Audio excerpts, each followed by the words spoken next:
धाम की यात्रा अद्भुत है। हरिद्वार से चलिए, गंगा जी का दर्शन कीजिए, भगवान का जो है ना देखिए, और गंगा माँ को भी देखिए। इतना अद्भुत दृश्य है जिसका वर्णन नहीं किया सकता। भारत माता का भी मंदिर है, वहीं माँ वैष्णो देवी का भी एक मंदिर है, वो अद्भुत है। उस मंदिर का श्रृंगार और देखने से मन प्रसन्न हो जाता है। उसके बाद से चारों धाम की यात्रा शुरू हो जाती है। पहले ऋषिकेश जाते हैं, वहाँ से होते हुए सबसे पहले यमुनोत्री जाते हैं। यमुनोत्री जाते के रास्ता भी अद्भुत है। वहाँ का दृश्य मनोरम है। ऊपर पहाड़ पर बर्फ दिखाई पड़ते हैं।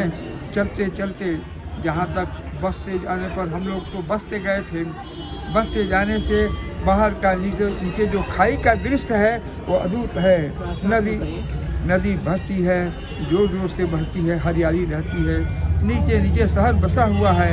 वहाँ जाने से ही मन इतना प्रसन्न होता है, उसके दृश्य का वर्णन कुछ भी नहीं किया सकता। हरियाली, लोग विदेश जाते हैं, बहुत विदेश का दृश्य देखते हैं, लेकिन यहाँ प्राकृतिक दृश्य उसका वर्णन करना मुश्किल है। गंगोत्री धाम में यमुनोत्री धाम में जाने से वहाँ पर माँ जमुना जी का मंदिर है।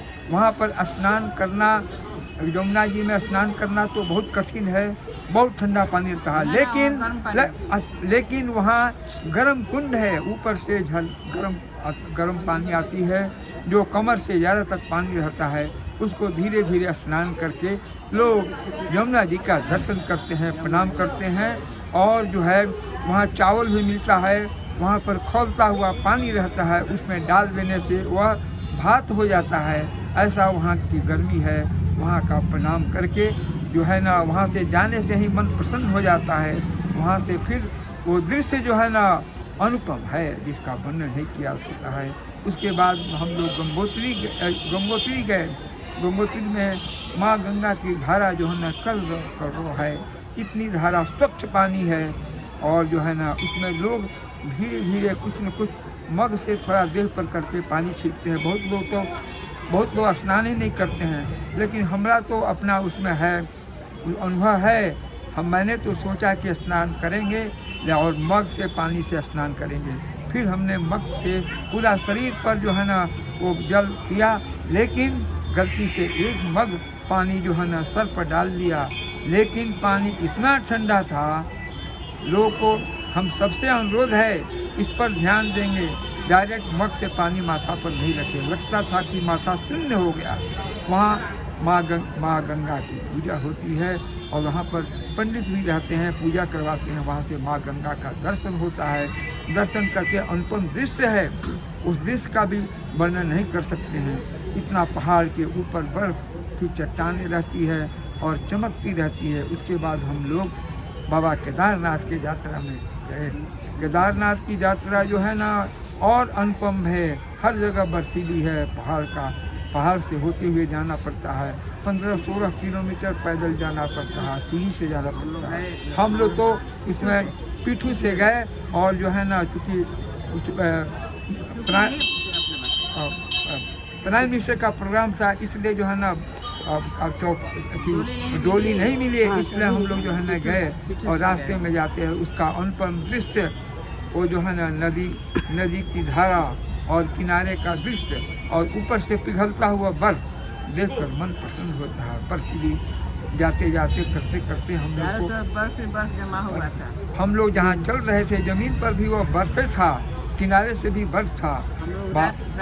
रात में पहुँचे, वहाँ भी बर्फ पर ही हम लोग का बिस्तर था। और कैंप जो लगा हुआ था वो मिलिट्री कैंप जैसा था। हम लोग सोने के लिए था, सीधे गए हम लोग स्लीपिंग बैग में ही अंदर चले गए और रात में सोए। और सो के सुबह उठे, 4 बजे उठे। उसके बाद फिर सो के अपना गंगा जी के जल से पवित्रीकरण करके सीधे निकल गए उनके दर्शन के लिए।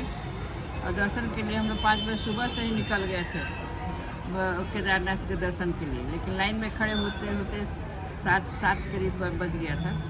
7 करीब बज गया था। उसके बाद हम लोग एक पंडा से संपर्क किए। बुजुर्ग के लिए वहाँ पर अलग से था, और पंडा जी सबसे पहले मुझे ले गए और जा कर के वहाँ बोले कि वहाँ भीतर ले जाकर मंदिर में दर्शन के लिए बैठा दिए कि आप दर्शन करिए, और इनको भी जो है ना आने के लिए कहे कि बाद में आएंगे। लेकिन इसी बीच में मैंने सोचा कि 10 मिनट का समय है, मैं खुद अपने दर्शन कर लूँ। वहाँ पंडा जी ने हमको बहुत कायदे से उनका दर्शन कराया, माथा टेके। बाबा केदारनाथ जी के दर्शन जोड़ है। सभी जो है ना उस मंदिर में पांडवों का जो है ना मूर्ति है, सब कुछ है। माँ पार्वती की भी एक मूर्ति है। पांडा जी जो है हम लोग बहुत ध्यान से जो है ना मुझे दर्शन कराए, और उनका माँ पार्वती का प्रसाद भी लिए निकले, और बाहर निकाल कर इनकी इंतजारी किए, लेकिन ये लोग नहीं आए। बाद में इन लोग जो है बाहर निकले तो देखे कि ये लोग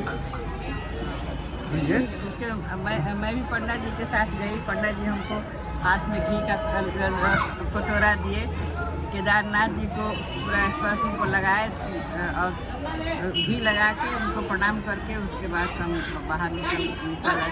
और ठंड इतनी थी कि जो भी एक्सीडेंट कभी हो, जो भी हमको तो खड़ा होने की हिम्मत नहीं था, लेकिन पंडित जी बाहर लेके आए। पंडित जी को हम लोग ये किए, संकल्प कराए वहाँ के लिए, जो सामान लेके गए थे केदारनाथ को चढ़ाने के लिए, वो सब का संकल्प करा के पंडित जी को दे दिए। उन लोग अपना वहाँ पूजा किए। ईश्वर की अनुकंपा से ही रास्ते में हम लोग किसी तरह का दिक्कत नहीं हुआ। वेदर बहुत साफ था, सब कुछ था, लेकिन अंत में पहुंचने के एक दो घंटा पहले इतनी ज़ोर से बारिश हुई, इसका वर्णन नहीं किया था। मूसलाधार बारिश हुई, और बारिश होने के बाद जो है हम लोग जो है ना पिट्ठू पर थे, वो प्लास्टिक से मुंह ढक दिया गया, क्योंकि हम लोग की हिम्मत नहीं थी देखने की। बगल में इतनी खाई, ऐसी इस तरह करते हुए हम लोग नीचे उतरे। वहाँ भी बारिश हो रही थी। पैदल चलकर हम लोग जहाँ से आना था बस के पास पहुँच गए। अब रात विश्राम करके उसके बाद दूसरे दिन बद्रीनाथ के लिए प्रस्थान कर गए। बद्रीनाथ बस से ही गए हम लोग, बस से गए। उसके बाद रात हो गया था, अंधेरा हो गया था जाते जाते, लेकिन हम लोग अपना सामान धर्मशाला में रख के शाम के दर्शन के लिए, बद्रीनाथ के शाम के दर्शन के लिए हम लोग पहुँच गए। रात वाला दर्शन भगवान का बद्रीनाथ का दर्शन के लाइन में लग के, उसके बाद दूसरे दिन स्नान करके सुबह में स्नान करके फिर से बद्री विशाल का दर्शन किए। बहुत फोटोग्राफी भी हुआ। हम लोग अपना पितृ के नाम से तर्पण भी किए वहीं पर।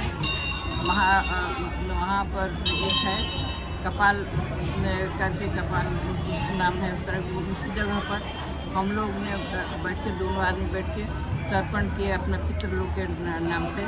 और उसके बाद तब पिंडदान वहाँ हुआ, और पिंडदान के बाद जाके हम लोग बद्री विशाल का दर्शन किए। और उसके बाद हम लोग उसी तरफ बस से आए। वहाँ का भी दृश्य जो है अनुपम है। रास्ते में जो है ना मन प्रसन्न हो जाता है। वहाँ जो घूमते बस के द्वारा, और पहाड़ों पर जो है ना बर्फ का कहना नहीं, हर जगह बर्फ ही है। और वहाँ का जो है ना तापमान जो है ना बहुत ठंडा रहता है। फिर भी हम लोग के पास इतना कपड़ा था, -5 था। और किसी भी तरह से हम लोग बस से फिर आए हरिद्वार। और हरिद्वार में भी विभिन्न मंदिरों के दर्शन करते और हम लोग ट्रेन के द्वारा यहाँ पर सुरक्षित था, हम लोग दिल्ली पहुँच गए। 12 ज्योतिर्लिंग बंद कर, जय चारों धाम।